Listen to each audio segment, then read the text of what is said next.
Então vou estudando tudo e acabo daí tirando, pensando coisas que interessam. Escrever livro é enxugar, para mim, escrever livro é enxugar, até atingir o máximo de coisa que interessa ao leitor. Eu vou conversar agora com o escritor Ivan Santana, que está lançando esse livro, O Voo Cego, em parceria com o Luciano Mangoni, mas já escreveu sobre diversos temas, e o curioso no trabalho dele é esse passeio que se faz por diferentes segmentos, diferentes áreas, e uma investigação minuciosa. Como é que você consegue se aprofundar em áreas tão distintas? Bom, duas das áreas sobre as quais eu escrevo, tanto em livros de não ficção como em livros de reportagem, são áreas que eu conheço. Mercado financeiro, porque eu trabalhei 37 anos no mercado financeiro, por isso eu tenho vários livros de mercado financeiro, quatro ou cinco ficções e 2 não ficções. E na aviação, porque eu sou piloto, sempre fui apaixonado pela aviação. E terceiro, e eu acho que é até mais importante, porque eu sou viciado em livros. Eu leio sem parar, compulsivamente, desde que tenho 9, 10 anos de idade. Então, além daqueles assuntos sobre os quais eu me tornei especialista, tem também uma certa cultura geral de ler sobre guerras e política e outras coisas assim. Então, eu junto isso para escrever meus livros. São livros que acabam se tornando referências. Eu conheci o seu trabalho através do Sunday Night Traders, que é a versão em inglês do Mercadores da Noite. E há muitos elementos técnicos junto com histórias, o que torna interessante também para o grande público, né? Conta um pouco desses bastidores, como é que você constrói essa narrativa? Você tem essa preocupação ou isso flui naturalmente? Em cada livro aconteceu um tipo de reação. No Mercadores da Noite foi uma coisa impulsiva. Eu nem tinha resolvido ser escritor quando eu comecei a escrever Os Mercadores da Noite. Eu sentei na varanda do apartamento, aquela varanda ali que fica ali, e comecei a rabiscar no caderno escolar da minha filha. Júlio Clara se apertou o botão do elevador, do subsolo, o elevador começou. Eu nem sabia quem era Júlio Clara. Parece que foi uma coisa psicografada, porque eu fui escrevendo, e ao longo dos 3 anos seguintes eu fui me apaixonando pela história, comprei um computador, comecei a escrever por computador, aí senti necessidade de viajar para Davenport, em Iowa, que é a cidade onde Júlio Clara nasceu, para Chicago, onde se passa parte da história, e Nova York, onde eu não só pesquisei os locais, como a Bolsa, como a Biblioteca da Quinta Avenida, mas como ficou curto para minhas pesquisas, para as minhas necessidades, para o meu projeto, no ano seguinte eu fui para a Europa, aí fui para Londres, fui para Bruxelas, fui para Lausanne, fui para Paris, e percorri todos aqueles lugares que os personagens percorrem. Então, Mercadores da Noite foi uma coisa que surgiu de repente e que mudou completamente a minha vida. Teve também o Batomushi, né? O Batomushi já foi o livro mais recente, foi o meu penúltimo livro, que foi uma história. Eu queria escrever sobre um acidente, mas que não fosse só de avião, então eu escolhi o Batomushi, porque também é um acidente muito emblemático. E dei sorte, porque agora vai virar filme, e já foi vendido o direito, foi vendido para o cinema, e vai ser feito um filme agora em 2017 e vai ser exibido em 2018. Sua história como trader nos Estados Unidos, como é que foi isso? Eu trabalhei no mercado brasileiro entre 1950, no longínquo ano de 1958 até 1983. Depois eu resolvi começar a trabalhar no mercado internacional, não trabalhar lá fora, mas trabalhar operando ativos do mercado internacional. E acabei viajando para lá, trabalhando para diversas empresas americanas, e uma inglesa, e acabei trabalhando lá, tendo escritório lá também.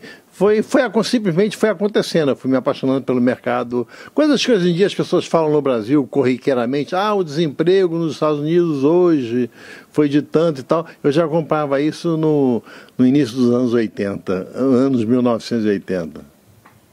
Esse trabalho de investigação, de buscar os detalhes das histórias, os dramas pessoais, como nesse livro e em outros. Como é feito esse trabalho, Ivan? Olha, isso aí é puro trabalho de carpintaria, é cansativo. Eu diria que eu aproveito mais ou menos 1% das minhas pesquisas. Eu pesquiso. Às vezes eu tenho certeza que aquilo não vai adiantar de nada, mesmo assim eu pesquiso e de repente aparece uma coisa importante. Então eu leio. Para você ter uma ideia, no meu livro Plano de Ataque, que é um livro de 300 páginas, mais ou menos, eu escrevi 17 mil páginas. Esse Voo Cego eu escrevi umas 8, 10 mil. O que eu estou escrevendo agora, que é a história de um outro acidente de avião, eu vou escrever umas 40 mil páginas para um livro de 400, 300. Então eu pesquiso tudo. Pesquiso uma bolha de ar dentro de um lingote de titânio feito por uma empresa chamada Tymet, e essa bolha de ar vai ser colocada numa peça que é uma peça do rotor de um motor a jato, e essa peça que chama-se turbo, é uma peça que se chama, é uma hélice que está logo na frente do jato assim, e ela muda de motor para motor, e esse motor muda de avião para avião, e eu sigo a trajetória daquela bolinha de ar de 1,4 milímetros até que ela vai explodir um avião 17 anos depois. Então, nesse estudo, às vezes eu fico 10, 15 dias estudando como é que se funde uma placa de titânio, para ver como é que houve aquela fissura inicial, como é que ela não passou pelo espectrômetro, pelos exames de imagem, pelos exames de sonografia, de som, e mais tarde foi explodir o motor que cortou o comando hidráulico no avião. Então vou estudando tudo, e acabo daí pensando coisas que interessam. Escrever livro é enxugar, para mim, escrever livro é enxugar, até atingir o máximo de coisa que interessa ao leitor. Ivan, eu sei que você vai a fundo no detalhamento técnico e seus livros acabam sendo referência bibliográfica, enfim. Mas no detalhamento do drama humano, as histórias, como é que você consegue pesquisar isso? São entrevistas? Conta pra gente. Que ferramentas você usa para investigar as histórias das pessoas, comportamento, ações, com tanto detalhamento que aparece no seu livro? Olha, isso eu consigo por exaustão, por procurar. Eu vou dar 2 exemplos, tá? No livro Plano de Ataque, no qual eu conto a história dos 4 voos do 11 de setembro, eu conto a história do que aconteceu a bordo dos 4 aviões. Eu precisava conversar com as pessoas que tinham conversado com o voo 93 da United, aquele que caiu na Pensilvânia. Mas como é que eu vou conversar com pessoas que são entrevistadas pela Oprah Winfrey e por todos... Tem documentários sobre elas em todas as grandes emissoras de televisão americanas, são pessoas procuradas pelos jornais e tal. Mas acontece que eu fico procurando de um lado, procurando de outro, e tinha um comandante da British Airways, que tinha sido casado com uma brasileira e que tinha lido meu livro Caixa Preta e que era alucinado pelo livro Caixa Preta e que vivia trocando correspondência com ele. Aí eu perguntei a ele: você conhece alguém ligado na aviação americana que pudesse me ajudar nesse livro? Ele falou: olha, eu conheço o presidente do sindicato dos pilotos de linha aérea norte-americanos e eu vou te dar o e-mail dele. Então eu dei o e-mail.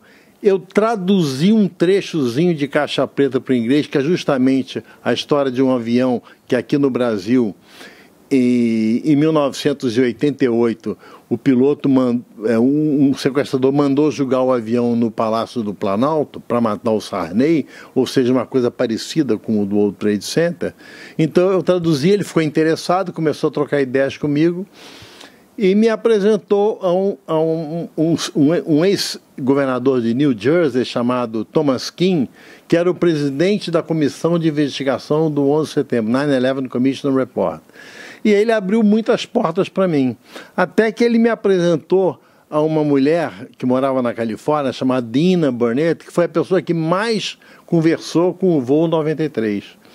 Então eu mandei um e-mail para ela, achando que ela nem ia responder, perguntando como é que ela soube que o avião do marido dela tinha sido sequestrado, como é que foi.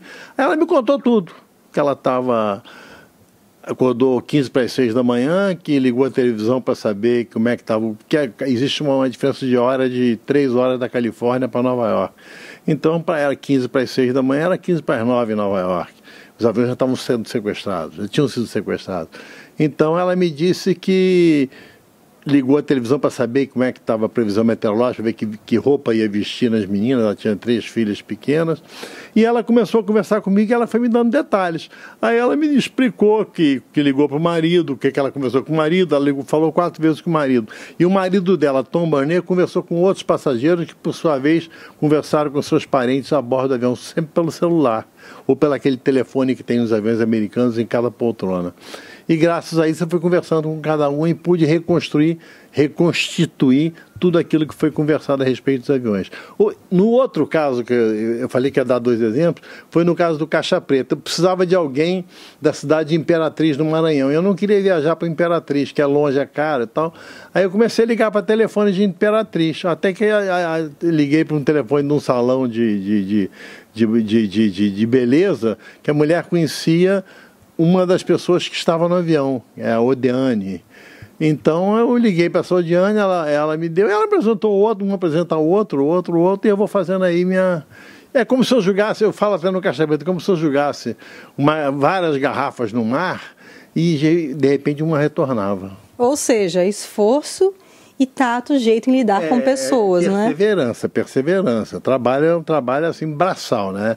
Dia, noite, hoje, sábado, domingo, carnaval, todo dia procurando alguém. Às vezes pesquisando 3 histórias ao mesmo tempo. Às vezes tendo uma sorte danada, achar uma pessoa que você já não esperava mais achar. E aí eu vou fazendo. Agora é mais fácil, porque eu já sou mais conhecido. Sou uma pessoa que já escreveu 4 livros sobre acidentes aéreos. Então é mais fácil falar que o Ivan Santana escreveu sobre... que estou querendo interessado em escrever sobre tal acidente, você gostaria de conversar comigo? Se a pessoa não me conhece, ela pergunta a alguém dá a referência positiva, mas o Caixa Preta foi o mais difícil. Mas é perseverança. E no caso do Mercadores da Noite, que foi o primeiro livro, aí foi viajando, e além disso, usando a minha experiência profissional, né? E a gente vai continuar a conversar sobre suas experiências na segunda parte dessa entrevista. Luciane Miranda para a Ducascope TV.